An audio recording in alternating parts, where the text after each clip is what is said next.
नमस्कार मेरे प्यारे छात्रों, कैसे हैं आप? आशा करता हूँ स्वस्थ होगे, मस्त होगे। मेरे प्यारे छात्रों, आज हम यहाँ पर कक्षा 10वीं का जो गणित है, ठीक है, उसको यहाँ पर एक बार फिर से प्रारंभ करने वाले हैं। अर्थात एक बार फिर से हम यहाँ पर गणित का जो पाठ्यक्रम है उसको यहाँ पर शुरू करने वाले हैं। गणित का जो पाठ्यक्रम है अपन उसको इसलिए शुरू करने वाले हैं क्योंकि इस साल जो है आपका कक्षा 10वीं का जो गणित है वो थोड़ा सा चेंज हो गया है। इसलिए यहाँ पर नए पाठ्यक्रम के अनुसार कक्षा 10वीं का जो गणित है उसका हम 2023-24 जो आपकी परीक्षा होने वाली है, 2024 में जो आपकी परीक्षा होगी उसके लिए जो पाठ्यक्रम तैयार किया गया है एनसीईआरटी द्वारा, वो हम यहाँ पर स्टार्ट करने वाले हैं, उसको अपन पढ़ेंगे। अर्थात नए सिलेबस के अनुसार अपन क्या करने वाले हैं, स्टडी करने वाले हैं। ठीक है, चलिए सबसे पहले तो अपन यहाँ पर अध्याय 1 जो है वास्तविक संख्याएं वो अपन स्टार्ट करेंगे। वास्तविक संख्याएं अपन यहाँ पर पढ़ेंगे, ठीक है। और ये पूरे का पूरा जो है अपन नए पाठ्यक्रम के अनुसार ही यहाँ पर पढ़ने वाले हैं। मेरे प्यारे बच्चों, वास्तविक संख्याएं जो है अपन कक्षा 9वीं में भी पढ़ चुके हैं, ठीक है। कक्षा 9वीं में अपन ने यहाँ पर संख्या पद्धति के रूप में पढ़ा था। संख्या पद्धति में अपन ने यहाँ पर देखा था क्या, कि उसमें अपरिमेय संख्याएं पढ़ी थी, अपन ने वास्तविक संख्याएं पढ़ी थी, ठीक है। और वास्तविक संख्याओं के साथ उनके दशमलव प्रसार पढ़े थे। वास्तविक संख्याओं पर संक्रियाएं पढ़ी थी, अर्थात उनके जोड़ घटाव गुणा के अपन ने तरीके पढ़े थे। वास्तविक संख्याओं के लिए घातांक जो नियम होते वो भी अपन ने यहाँ पर पढ़े थे कक्षा 9वीं में, ठीक है। अब हम यहाँ पर आज का जो वीडियो है उसमें हम क्या देखने वाले हैं, उसमें अपन पढ़ने वाले हैं अंक गणित की आधारभूत प्रमेय, ठीक है। नंबर 1 उदाहरण 1 और उदाहरण 2, उदाहरण 3 और उदाहरण 4 हम इसी वीडियो में यहाँ पर हल करने वाले हैं। करेक्ट है। अच्छा मेरे प्यारे बच्चों, अभी आप कक्षा 9वीं पास करके आए हैं, ठीक है, या नहीं भी करा हो गया आपने तो रिजल्ट आपका आने वाला होगा, है ना। तो आपको अभी तो ये मालूम नहीं है कि कक्षा 10वीं का जो पाठ्यक्रम है वो चेंज हुआ या नहीं हुआ है, ठीक है। लेकिन जब मैं यहाँ बता रहा हूँ कि बहुत सारा जो सिलेबस से आपके बहुत सारी चीजें जो है वो हटा दी गई हैं, ठीक है। इसलिए हम यहाँ पर पूरा का पूरा जो गणित है वो नए सिरे से शुरू करने वाले हैं, ठीक है। तो मेरे प्यारे बच्चों, इस चैनल को आप जरूर सब्सक्राइब कर दीजिएगा। कारण उसका ये है कि जब आप सब्सक्राइब कर लेंगे, साथ ही साथ नोटिफिकेशन वाला जो बेल आइकन है उसको दबा देंगे, तो आपके पास नोटिफिकेशन पहुंचना प्रारंभ हो जाएगा।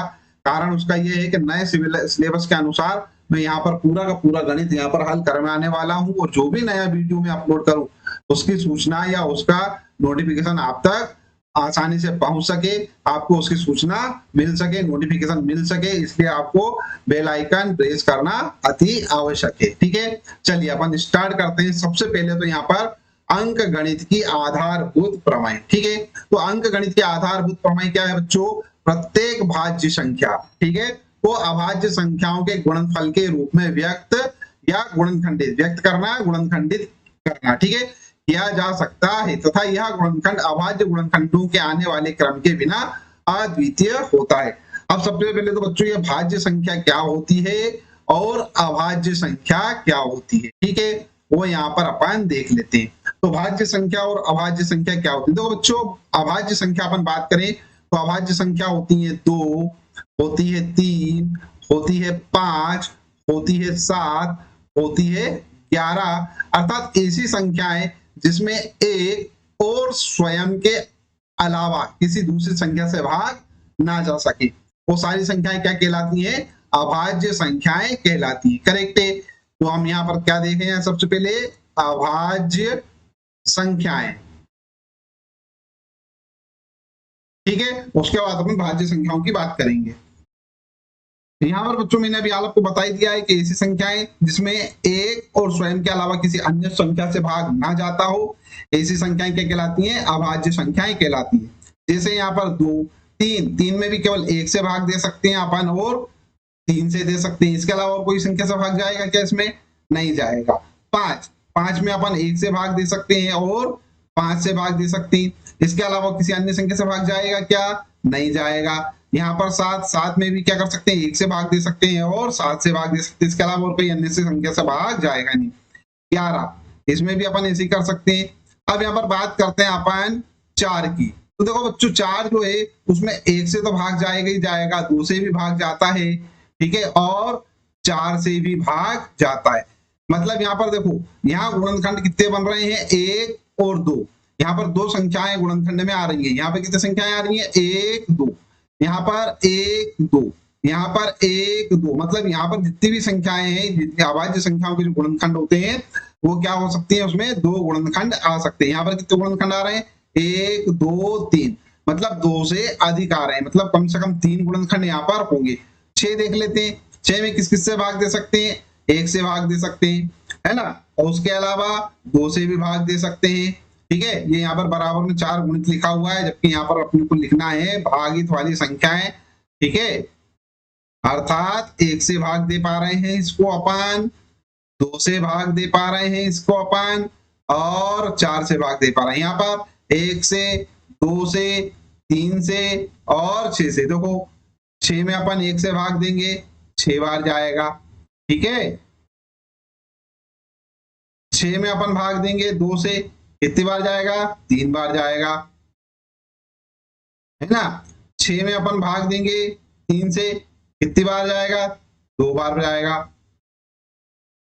ठीक है, 6 में अपन भाग देंगे किससे, 6 से, कितनी बार जाएगा, 1 बार जाएगा। मतलब यहाँ पर जो है 6 के क्या क्या गुणनखंड हो सकते हैं, 1 2 3 और 6, 4 संख्याओं से इसको अपन भाग दे सकते हैं। करेक्ट है। तो ये वाली जो संख्याएं हैं बच्चों, ये कहलाती हैं आपकी भाज्य संख्याएं। ठीक है, तो अपने को अभाज्य संख्याएं और भाज्य संख्याओं में अंतर स्पष्ट समझ में आ चुका है आपको। ठीक है, यहाँ तक कोई कठिन काम है क्या, कोई डाउट नहीं होगा आपको आगे, है ना। चलिए अपन अब क्या करते हैं, यहाँ पर ये जो अंक गणित के आधारभूत प्रमेय है इसको समझ लेते हैं। ठीक है, ये पूरा का पूरा जो स्टेटमेंट है इसको अपन एक बार अच्छे से समझ लेते हैं। क्यों, आपको अभाज्य संख्याएं और भाज्य संख्याएं समझ में आ चुकी हैं, तो ये जो स्टेटमेंट है, ये जो कथन है पूरा का पूरा, ये आपको आसानी से समझ में आ जाएगा। चलिए बच्चों, इस कथन को समझने के लिए अपन एक काम करते हैं। सबसे पहले तो ये जो 210 है, ठीक है, क्या है, ये भाज्य संख्या है, भाज्य संख्या है ना 210। इस 210 के क्या करते हैं, गुणनखंड कर लेते हैं। तो 210 के अपन जब गुणनखंड करेंगे तो क्या आएगा बच्चों, यहाँ पर से ध्यान दीजिए, क्या आता है, 2 एकम 2, 0, 2 पंजे 10, फिर 2 से भाग देंगे, 2 पंजे 10, 2 से भाग जाएगा नहीं, अब 2 से भाग नहीं जाएगा, अब जाएगा यहाँ पर 3 से। ठीक है, तो 3 से भाग देके देखते हैं, 3 से, 3 तिया 9, 3 से भी नहीं जा रहा है, 3 से नहीं जा रहा है, 5 से जाएगा, 5 से जाएगा, 5 से भाग जाके देख लेते हैं, 5 से देख लेते हैं अपन भाग देके, तो ये हो जाएगा 5 दूना 10। ठीक है, और अब 3 से जा रहा था भाई।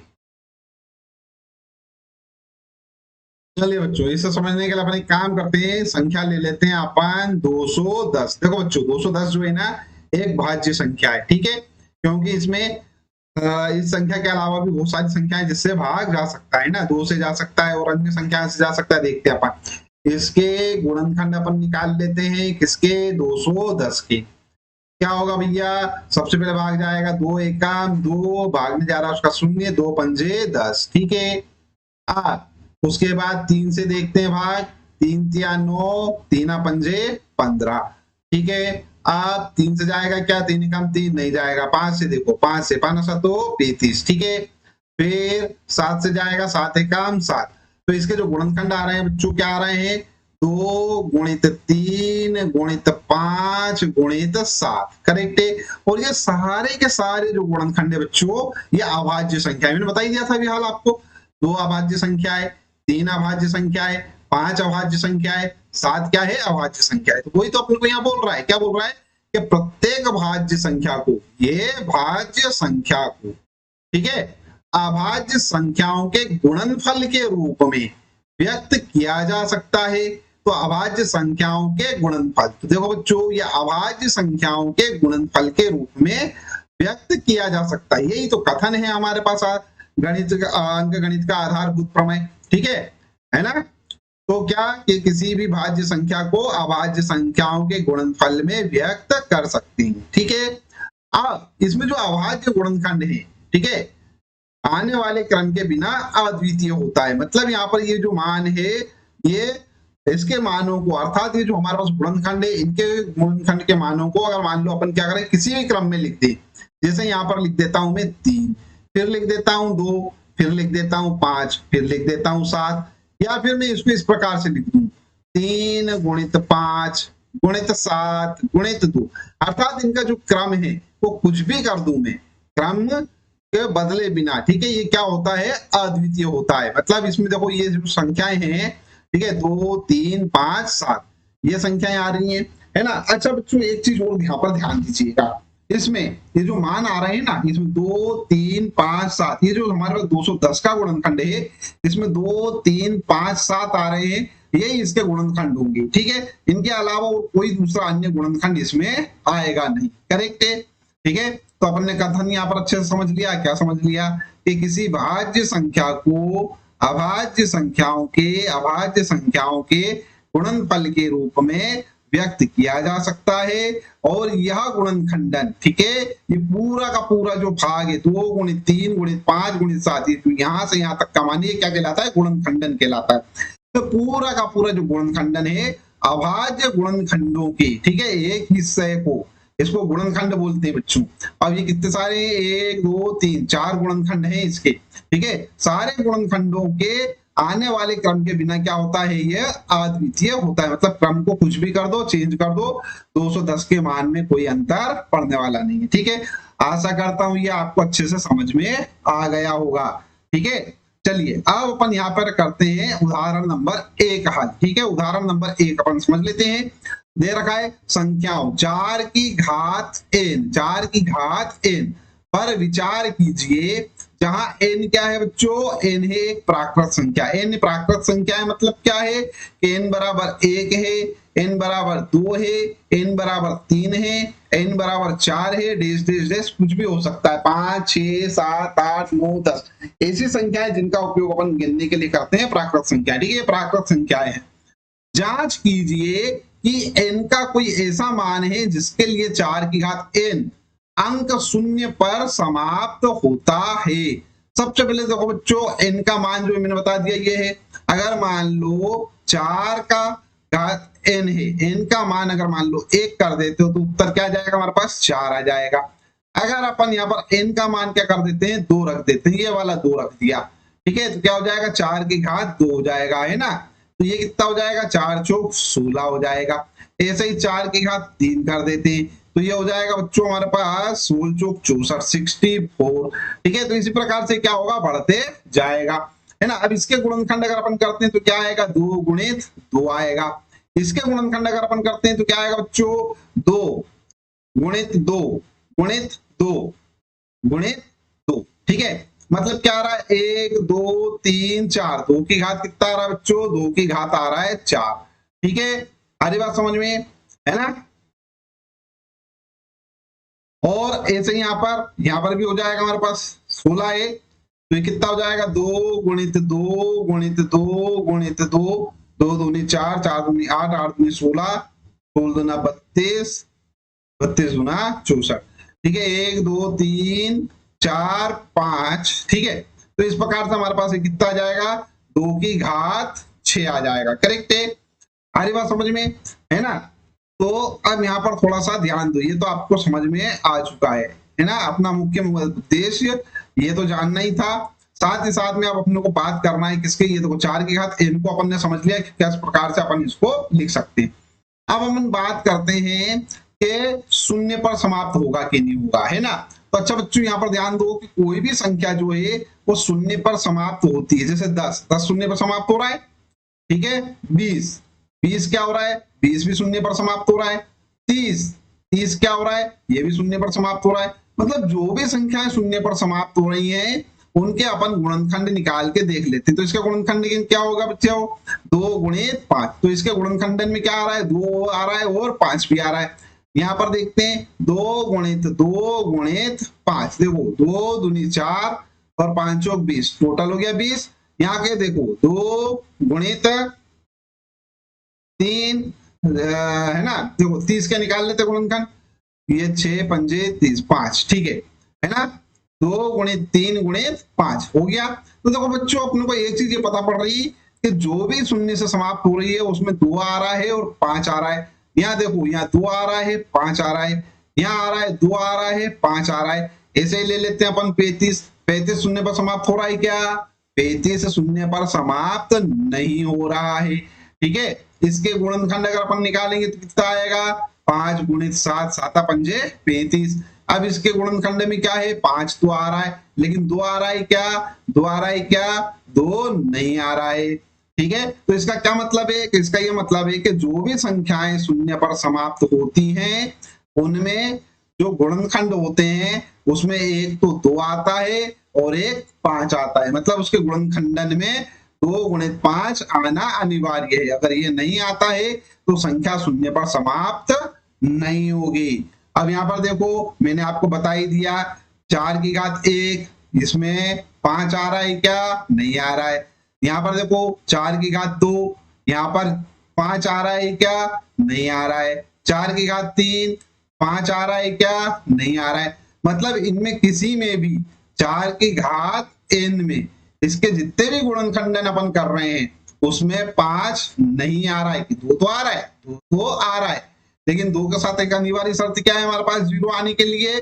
5 की भी है, लेकिन इसमें तो 5 आ ही नहीं रहा है। इसमें 5 आ रहा है क्या? नहीं आ रहा है। तो इसका मतलब है कि ये 4 की घात n है ना, किसी भी n के लिए शून्य पर समाप्त नहीं होगी। ये तो मैंने आपको बता दिया बच्चों, समझा दिया। लेकिन अब इसको लिखना कैसे है? लिखना भी तो पड़ेगा ना अपने को यहाँ। ठीक है, तो परीक्षा में कैसे लिख के आना है इसको वो मैं यहाँ पर बता देता हूँ आपको। ठीक है बच्चों, तो अपन यहाँ पे लिखते हैं सबसे पहले हल, और हल लिखने के बाद लिखेंगे हम जानते हैं कि कोई संख्या जो शून्य पर समाप्त होती है उसके गुणनखंडन में 2 गुणित 5 अवश्य आता है। ठीक है, अभी अपन ने चेक कर लिया है। ठीक है, अब यहाँ पर ध्यान दीजिएगा बच्चों, हम जानते हैं कि 2 गुणित 5 आना जरूरी है, लेकिन जब अपन देखते हैं कि 4 की घात n के जब अपन ने गुणनखंडन किए थे, ठीक है, तो उसके गुणनखंडन क्या आते हैं? 2 की घात 2 n। ठीक है, 2 दूनी 4, तो ये n हो जाएगा हमारे पास, है ना। में 2 के अतिरिक्त कोई अन्य गुणनखंडन नहीं है। इसमें 2 के अतिरिक्त और कोई गुणनखंडन है क्या? नहीं है। ठीक है, अब यहाँ पर ध्यान दीजिए, अपन ने अभी हाल पढ़ी थी आधारभूत प्रमेय। ठीक है, अंक गणित के आधारभूत प्रमेय, उसके उसके अनुसार क्या होता है कि किसी अभाज्य संख्या के जब अपन किसी भाज्य संख्या की जब अपन अभाज्य गुणनखंडन करते हैं, ठीक है, तो उसमें उसके अतिरिक्त और कोई दूसरा गुणनखंड नहीं आता है। ठीक है, मतलब जो गुणनखंड आ रहे हैं उसके अलावा और कोई दूसरा गुणनखंड उसमें नहीं आएगा। ठीक है, आप लोग अच्छे से मालूम है। यहाँ वो लिख देंगे अपन क्या कि अब अंक गणित की आधारभूत प्रमेय की अद्वितीयता यह निश्चित करती है कि 4 की घात n के गुणनखंडन में 2 के अतिरिक्त कोई अन्य गुणनखंडन नहीं होगा। इसका क्या मतलब हुआ? 2 के अतिरिक्त कोई गुणनखंडन नहीं होगा। इसका क्या मतलब हुआ कि इसमें 5 भी नहीं होगा। ठीक है, इसमें इसके गुणनखंडन में क्या आएगा? 5 नहीं आएगा। जब 5 नहीं होगा तो ये जो हमारे पास संख्या दे रखी है 4 की घात n शून्य पर भी समाप्त नहीं होगी। तो यहाँ पे लिख देते हैं अतः ऐसी कोई संख्या n नहीं है जिसके लिए 4 की घात n अंक 0 पर समाप्त होती हो। ठीक है, आई होप आपको अच्छे से समझ में आ गया होगा। करेक्ट है। चलिए अब अपन इसके बाद उदाहरण नंबर 2 हल कर लेते हैं। ठीक है, हाँ, तो बच्चों उदाहरण नंबर 2 क्या है हमारे पास? संख्याओं 6 और 20 के अभाज्य गुणनखंडन विधि से HCF और LCM ज्ञात कीजिए। बहुत ही आसान सा काम है, कक्षा 9 में अपन पढ़ चुके हैं, 8 में भी पढ़ चुके हैं, छोटी कक्षाओं में पढ़ चुके हैं।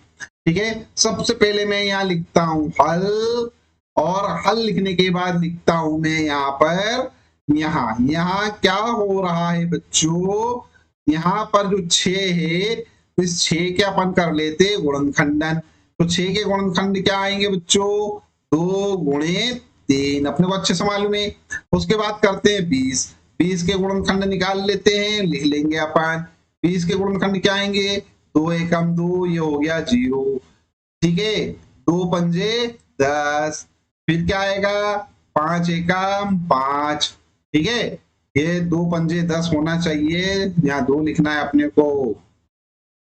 क्या है ये? 2 पंजे 10। ठीक है, 5 एकम 5। अच्छा बच्चों, ये जो 20 है, इस 20 को क्या लिख सकते हैं अपन? इसको लिख सकते हैं 1 और 1 ये 2, 2 की घात 2 गुणित में आ जाएगा बच्चों 5। करेक्ट है। अब यहाँ पर ध्यान दीजिएगा, अपन लिखते हैं HCF। ठीक है, बहुत ही आसान सा काम है। सबसे पहले लिख लेते हैं अपन HCF। ठीक है, HCF अपने को मालूम है कि ये जो हमारे पास दोनों संख्याओं के जो गुणनखंड है, ठीक है, उनमें से कॉमन वाले नंबर अपने को लिखना है। ठीक है, तो इसमें कॉमन क्या है हमारे पास, कॉमन संख्याओं की छोटी वाली जो घात है वो लिखना है अपने को। तो ये 2 की घात कितनी है, 1 है। यहाँ 2 की घात कितनी है, 2 है। ठीक है, तो कॉमन संख्याओं वाले में से छोटी घात अपने को लिखना है, मतलब 2 की घात 1 लिखना है। उसके बाद कोई कॉमन है क्या, उसके बाद कोई कॉमन नहीं है, तो बस ये जो HCF आ रहा है ना बच्चों, ये जो 2 आ रहा है ना, यही क्या होगा, हमारा आंसर होगा। HCF तो निकाल लिया अपन ने। LCM की बात करेंगे।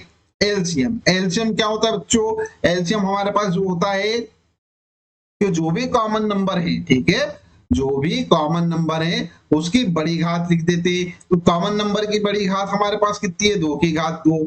और उसके बाद जितने भी नंबर बचते हैं, ठीक है, सारे के सारे नंबर अपने को यहाँ पर लिखना होते हैं। ठीक है, सारे के सारे नंबरों में जो कॉमन है उनकी तो बड़ी घात लिख देंगे, और बाकी के सारे जो संख्या है वो सब यहाँ पर कॉपी कर देते। तो यहाँ पर देखो क्या है हमारे पास, ये तो हो गया हमारे पास 2 खत्म, ये लिख दिया 2। 3 लिख लेते हैं यहाँ पर, और उसके बाद है हमारे पास कितना, 5, ये 5 लिख लेते हैं अपन। इसको जब अपन हल करने बैठेंगे तो क्या आ जाएगा, 2 दूनी 4, और ये हो जाएगा 3, और ये हो जाएगा 5। इसको हल कर लेते हैं अपन। 4 त्रिक 12, 12 पंजे 60, कितना आ जाएगा बच्चों, 60 आ जाएगा। तो एलसीएम क्या आ गया हमारा, हमारा एलसीएम आ गया 60। ठीक है, इसी प्रकार से अब अपन आगे हल करते हैं उदाहरण नंबर 3। अभाज्य गुणनखंडन विधि द्वारा 96 और 404 का HCF ज्ञात कीजिए और फिर LCM ज्ञात कीजिए। अपन HCF ज्ञात करेंगे और उसके बाद क्या करेंगे, यहाँ पर LCM ज्ञात करेंगे। LCM ज्ञात करने के लिए हमारे पास यहाँ पर 2 तरीके, दोनों में यहाँ पर बता दूंगा। ठीक है, सबसे पहले तो अपन एक काम करते हैं, HCF फाइंड कर लेते हैं। ठीक है, यहाँ पे लिख देते हैं अपन हल, और हल लिखने के बाद लिखेंगे अपन यहाँ 96 के करना है अपने को गुणनखंड। ठीक है, तो ये 96 के गुणनखंडन क्या आएंगे बच्चों, देख लेते हैं अपन। 96 के हमारे पास गुणनखंडन कितने आ जाएंगे, यहाँ पर से 2 से भाग देते हैं सबसे पहले। 2 चौक 8, 2 अट्ठी 16, 2 से भाग देंगे, 2 दूनी 4, 2 चौक 8, 2 से भाग देंगे, 2 एकम 2, 2 दूनी 4, 2 से भाग देंगे, 2 छंकी 12, 2 से भाग देंगे, 2 तिया 6, फिर भाग देंगे भैया 3 से, 3 एकम 3, कितना आ रहा है, 1 2 3 4 5। तो कितना आ गया यहाँ पर, 2 की घात 5 गुणित में आएगा 3। ऐसे ही निकालते हैं अपन 404 के। ये 404 के गुणनखंडन कर लेते हैं। यहाँ करता हूं मैं 404, 2 एकम 2 0, सॉरी 2 दूनी 4 0, 2 दूनी 4, 2 एकम 2 0 1। अब किसी से जा रहा है क्या, नहीं जा रहा है, 101 से ही जाएगा भैया। तो यहाँ आ जाएंगे हमारे पास 2 की घात 2, और ये आ जाएगा 101। ठीक है, अब HCF फाइंड करते हैं अपन। HCF निकालना बहुत ही आसान सा है।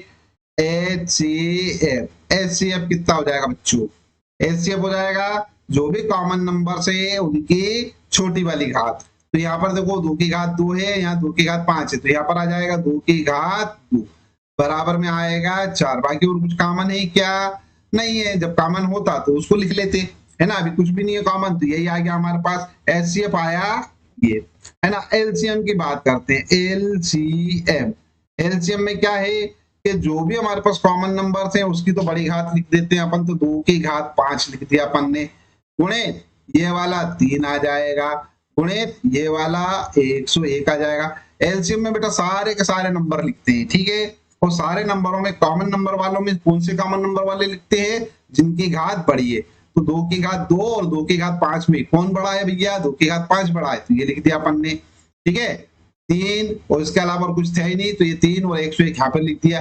देखो HCF में छोटी संख्या वाला लिख लेते हैं और जो कॉमन नहीं होते हैं उनको नहीं लिखते हैं। ठीक है, तो यहाँ पर 3 और 11 ये क्या है, कॉमन है क्या, इसमें दोनों में नहीं है। ठीक है, अकेले अकेले हैं। यहाँ पर क्या है तो अपन ने केवल 2 की घात 2 लिखा। एलसीएम में क्या हो जाता है, सारे नंबर लिखना पड़ते हैं, लेकिन सारे नंबरों में जिसकी घात ज्यादा होती है वो लिखना पड़ता है। ठीक है, अगर कॉमन हो तो, और कॉमन नहीं हो तो सारे सारे तो लिख ही रहे हैं अपन। ठीक है, अब इनको अपन गुणा कर लेते हैं। देखो 2 में 2 का गुणा अपन कर रहे हैं 5 बार। ठीक है, तो कितना आ जाएगा, 2 गुणित 2 गुणित 2 गुणित 2। ठीक है, तो ये 2 गुणित 2 गुणित 2 गुणित 2 गुणित 2 क्या आएगा, 2 दूनी 4, 4 दूना 8, 8 दूनी 16, 16 दूना 32। ये हो जाएगा 32 इंटू कितना हो रहा भैया, 101 और ये 3। ठीक है, ये एक काम करो ना, 32 में 3 का भी गुणा करो, 3 दूना 6, डायरेक्ट लिख देता हूं मैं। हाँ, 32 में करना है ना गुणा 3 का अपने को। ये रहा है हमारे पास 32, इसमें 3 का गुणा करो, 3 दूना 6, 3 तिया 9, 96 आ गया, 101 बराबर में। जब 101 का इस 96 में गुणा करोगे तो 101 का 6 में गुणा करेंगे तो आएगा बच्चों 6। हासिल क्या आई कितनी भैया, 10। ये ना 606 आ रहा है ना, 606 60 60 हासिल क्या आई 60। अब 101 में इस 9 का गुणा करेंगे अपन तो आएगा हमारे पास 909, 909 और ये 60 जोड़ देंगे अपन। ठीक है, तो हमारे पास आ जाएगा, हमारे पास 990 है ना, यहाँ पे हो जाएगा हमारे पास टोटल 900, 909 60 जोड़ रहे हैं अपन तो 969, तो ये हो जाएगा 969, 9696, यही हमारा होगा आंसर। करेक्ट है। तो एक तरीका तो ये है बच्चों एलसीएम निकालने का। एक और तरीका मैं बता देता हूँ, इसको तो अपन यहाँ पे हटा देते हैं, ये पूरा अपन ने साफ कर देते हैं। अभी एक तरीका और बता दूंगा मैं आप लोगों को, उसके लिए ना एक फार्मूला होता है, वो मैं यहाँ बता दूंगा। पहले तो इसे आप चाहें तो स्क्रीनशॉट लेके इसको कॉपी कर सकते हैं। ठीक है, सॉरी स्क्रीनशॉट ले सकते हैं, उसके बाद इसे अपनी कॉपी में लिख लीजिएगा। ठीक है चलिए अब अपन एक काम करते हैं। अच्छा बच्चों, यहाँ पर थोड़ा सा एक चीज और बता दूं मैं आपको कि जो भी मैं यहाँ पर स्क्रीन चेंज करता हूँ उसके पहले आप इनको क्या कर लीजिएगा, इसका स्क्रीनशॉट ले लीजिएगा। स्क्रीनशॉट लेके आप क्या कर सकते हैं, अपनी कॉपी जो है, फेयर कॉपी जो है उसको कंप्लीट कर सकते हैं। ठीक है, स्क्रीनशॉट लेते जाइए और उसे फिर बाद में क्या करेंगे, आप अपनी कॉपी में नोट कर लेंगे। करेक्ट है। चलिए, तो ये तो हमारे पास है, इसको मैं हटा देता हूं यहाँ पर से। ये एलसीएम, देखो बच्चों एक एलसीएम निकालने का एक और तरीका हमारे पास है, फार्मूला वाला। क्या, अगर मान लो ए और बी, ए और बी हमारे पास कोई दो संख्याएं हो, ठीक है, तो LCM of A comma B गुणे, यहां पर एचसीएफ लिख देता हूं मैं, HCF of A comma B बराबर होता है ए गुणित बी। तो यहाँ पर हमारे पास कितनी दो संख्याएं हो रही हैं, 96 और 404। ठीक है, तो यहाँ पर अपन लिखेंगे क्या, एलसीएम इसका 96 और 404 का गुणित एचसीएफ इसका 96 और 404 का बराबर क्या आ जाएगा, बराबर आ जाएगा हमारे पास 96 इंटू 404। करेक्ट है, ये होगा फार्मूले के अनुसार, है ना। यहां से अपने को निकालना है एलसीएम, तो एलसीएम को तो मैं रहने देता हूं यही, है ना। एलसीएम ऑफ 96 404 बराबर क्या आ जाएगा, 96, ये 96 इंटू 404 अपॉन में आ जाएगा बच्चों HCF ऑफ 96 404। देखो बच्चों HCF कितना आ रहा था हमारा HCF आ रहा है HCF हमारा कितना आ रहा है 4। तो एक काम करो, इसमें 4 का भाग दे देते हैं। ठीक है, तो ये हो जाएगा 96 इंटू 404, ठीक है, अपॉन में आ जाएगा 4, भाग देंगे 4 एकम 4, 0 4 एकम 4, मतलब कितना आ रहा है 96 इंटू 101। अभी यार अपन ने गुणा करके देखा था 96 और 101 का क्या आ रहा था, वो 9696 आ रहा था। यही हमारा क्या होगा, आंसर होगा। करेक्ट है। तो ये दो तरीकों से आप हल कर सकते हैं ना। इसे अभी स्क्रीनशॉट ले लीजिए कॉपी में लिखने के लिए। अगला प्रश्न देखते हैं अपन, उदाहरण नंबर 4। संख्याओं 6, 72, 120 के अभाज्य गुणनखंड विधि द्वारा एचसीएफ और एलसीएम ज्ञात कीजिए। लिखते हैं अपन यहाँ पर हल, और हल लिखने के बाद लिखेंगे अपन यहाँ क्या हो रहा है बच्चों। सबसे पहले तो लिखते हैं अपन 6। 6 के अभाज्य गुणनखंड क्या होंगे, 2 गुणे 3। उसके बाद लिखते हैं 72। 72 के अभाज्य गुणनखंड क्या होंगे बच्चों, यहाँ पर लिख लेता हूं मैं 72। इसके अपने को अभाज्य गुणनखंड करना है। ठीक है, क्या आएगा, यहाँ पर से करते हैं 2 या 6, बच्चा हमारे पास कितना 1, क्या हो जाएगा 2 छंके 12। ठीक है, ये होगा हमारे पास 6, है ना। फिर 2 से भाग जाएगा, 2 एकम 2, 2 अट्ठी 16। फिर 2 से भाग जा सकता है, 2 नाम 18। फिर 2 से भाग जाएगा, 2 नहीं जाएगा, 2 से नहीं जाएगा, 3 से जाएगा, 3 से देख, 3 से जाएगा, 3 से 3 तिया 9, और फिर 3 एकम 3। क्या हो रहा है बच्चों, 1 2 3। तो यहाँ तो आ जाएगा 2 की घात 3 गुणे 1 2, 3 की घात 2। करेक्ट है। अब उसके बाद अपन बात करेंगे 120 की। 120, ठीक है, यहां लिख लेता हूं मैं 120। हाँ, 2 छंकी 12, 2 से जाएगा 2 तिया 6, फिर 2 से जाएगा 2 एकम 2, 2 रिया हो जाएंगे 10, 2 हो जाएगा 2 पंजे 10। अब 2 से जाएगा क्या, नहीं 2 से नहीं, 3 से, 3 पंजे 15, और फिर 5 एकम 5। क्या आ रहा, 1 2 3, 2 की घात 3, 2 की घात 3, गुणित में बता दो बच्चों 3 और गुणित 5। अब यहाँ पर अपन बात करेंगे एलसीएम की, सॉरी सबसे पहले एचसीएफ की बात करते हैं।